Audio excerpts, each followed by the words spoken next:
Sabi niya, hindi man siya nagtampo, ma'am, kasi wala naman akong, hindi man siya nagtampo. Sabi niya, hindi man nagagalit ang term na sinabi niya kahapon. Ang sabi niya is, dili siya nanluod, ma'am, nangyayari sa atin sa Pilipinas, korupsyon. Parang, ayan, nabalaka. Yes. Nabalaka. Nag-aalala.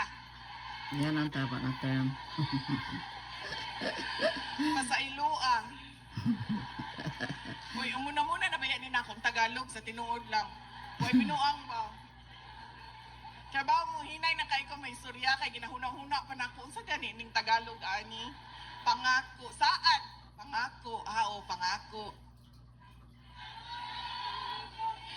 Dili man ko pwede magbinisaya, ma'am, kay ang uban dili makasabot. Tama.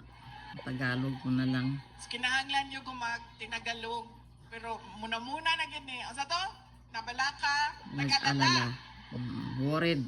Sa Alala English. siya sa mga pangyayari sa Pilipinas sa korupsyon. Grabe, lala na kayo.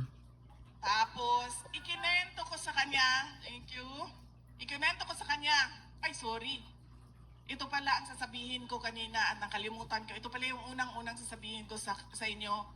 Kasi marami kanina ang lumalapit sa stage para magpa-picture. Meron po tayong oras mamaya para po sa kamustahan. So ayusin lang po natin yung linya natin mamaya para sa 1:1 na picture. Solo photo. Wow.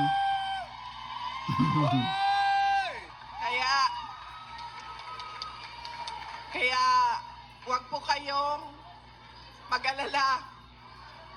Ako yung nag-aalala. Alam niyo bakit? Anong nangyari sa amin sa Kuwait? Ilan tayo dito ngayon?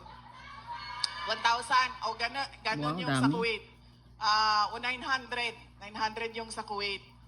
Sa venue namin. Tapos, mahaba yung pila. Nagtataka ako, bakit parang hindi nababawasan ito? Alin niya?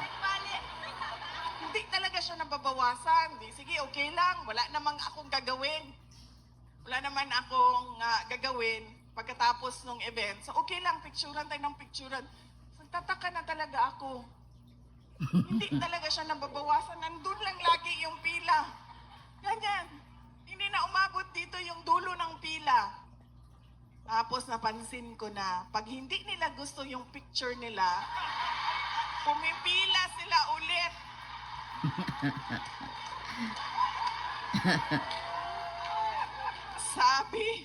Sabi ni Sir Berwin, magkulang tayo sa oras kapag isa-isahin natin yan sila.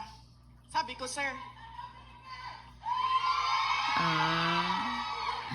sir, unang-una, yung paulit-ulit, hilain yung palabas yan sa pila. Kasi kawawa yung mga nasa likod na sisingitan ng paulit-ulit ang na pumipila. Tapos sabi ko, yung may mga picture na dati, sino yun? Oy, kunwari, wala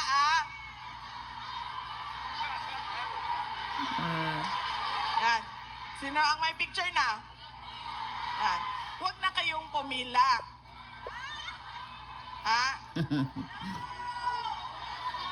Para hindi tayo magkulang sa oras. Kasi 9:31, palayasin daw tayo dito. No?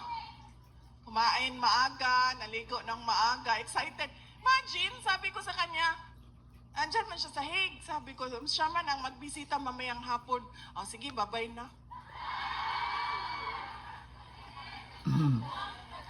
Mga